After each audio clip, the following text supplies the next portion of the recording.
शातिर जम्बुक और ऊंट। एक व्यापारी जंगल से भारी लादे हुए ऊंटों के कारवान को ले जा रहा था। जब उनमें से एक थकान से उबर गया, इसका भार दूसरों पर डालकर निकलना पड़ेगा। इस आलसी प्राणी को हमें देर नहीं करने देना चाहिए।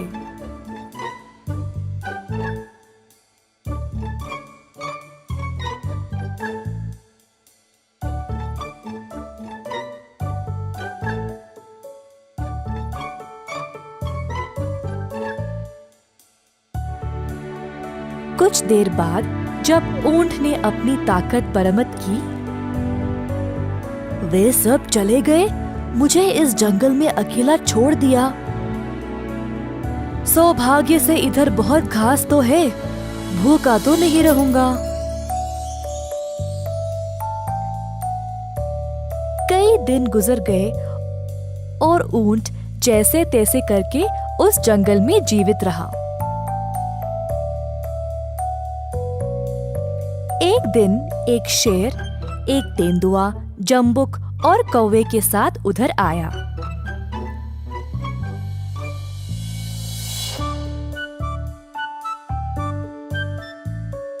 है? क्या अजीब प्राणी है ये? मेरे राजा, वो एक ऊंट है। अक्सर ये जंगलों में पाए नहीं जाते। अच्छा, चलो पता लगाते हैं फिर ये इधर क्या कर रहा है।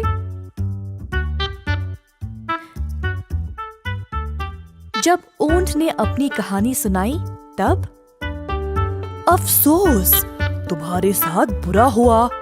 अब तुम्हें चिंता करने की आवश्यकता नहीं है मेरे दोस्त। आज से तुम मेरी सुरक्षा में हो। चलो हमारे साथ।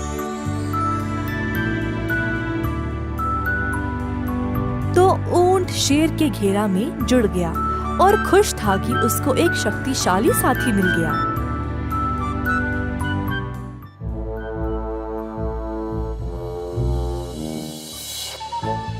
एक दिन शेर एक हाथी के साथ लड़ाई में घायल हो गया। उसको अपनी गुफा में शरण लेना था और कई दिनों तक बाहर नहीं निकला। कौवा, तेंदुआ और जम्बुक भोजन के लिए शेर पर निर्भर थे। धत, आज भी कोई शिकार नहीं। ऐसे तो हम भूखे मर जाएंगे। कितना निराश लग रहे सब। मेरी सेहत को लेकर चिंतित होंगे। काश मैं उनके लिए शिकार ले आ सकता।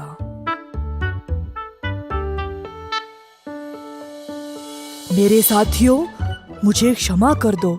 मैं तुम सबके लिए शिकार नहीं कर पा रहा। इस समय मैं कमजोर हूँ। जब तक मैं ठीक नहीं हो जाता, तुम लोगों को अपने आप कुछ ना कुछ करना पड़ेगा। ये क्या बोल रहे हो महाराज?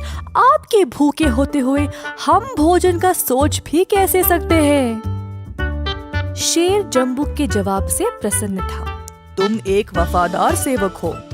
जाओ और किसी जानवर को इस रास्ते भेजो ताकि मैं उसको मार सकूं।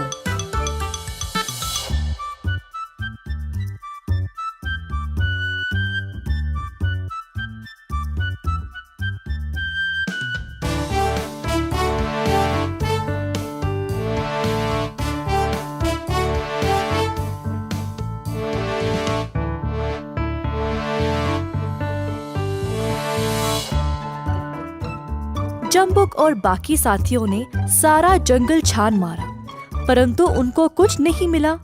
जहाँ से शुरुआत की उसी स्थान पर आ पहुँचे। वैसे हमें इतनी परेशानी उठाने की आवश्यकता है ही नहीं। फिर और क्या कर सकते हैं?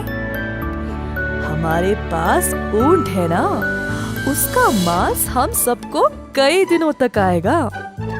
भूल जाओ, महाराज उसको कभी हानि नहीं पहुंचाएंगे।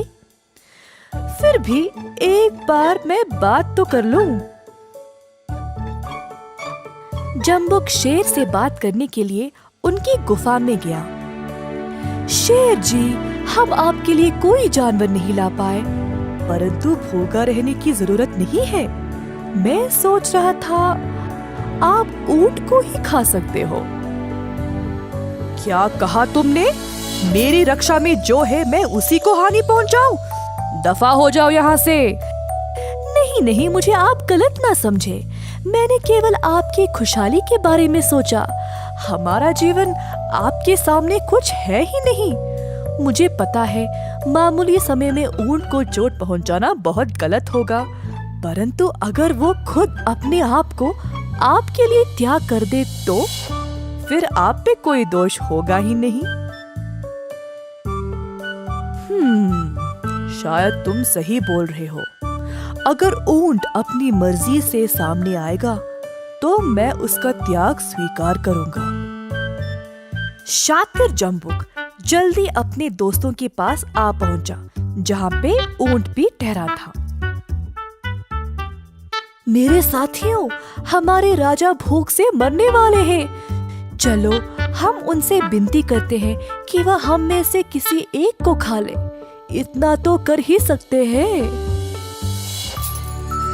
सब जानवर शेर के पास आए। क्या हुआ दोस्तों, कोई शिकार मिला? नहीं महाराज, हम शिकार नहीं कर पाए। कृपया आप हम में से किसी को ही खा ले। मुझे खा ले महाराज, और अपना जीवन एक दिन के लिए बढ़ा ले। नहीं नहीं कौवे, तुम बहुत ही छोटे हो। तुम्हारा मांस शेर जी की भूख भी नहीं मिटा सकता। मुझे खा लो महाराज। हाँ, तुम खुद इतने बड़े नहीं हो जम्बुक। महाराज, आप मुझे स्वीकार करें। ऊंट ने सोचा।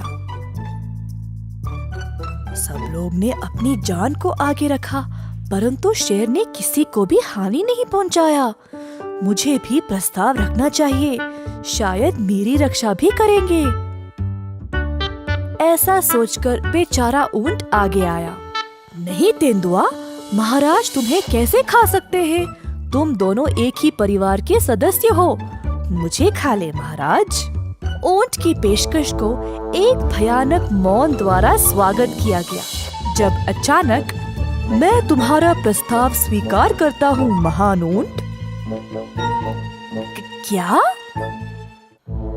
और इससे पहले कि ऊंट अपने झटके से निकल पाए,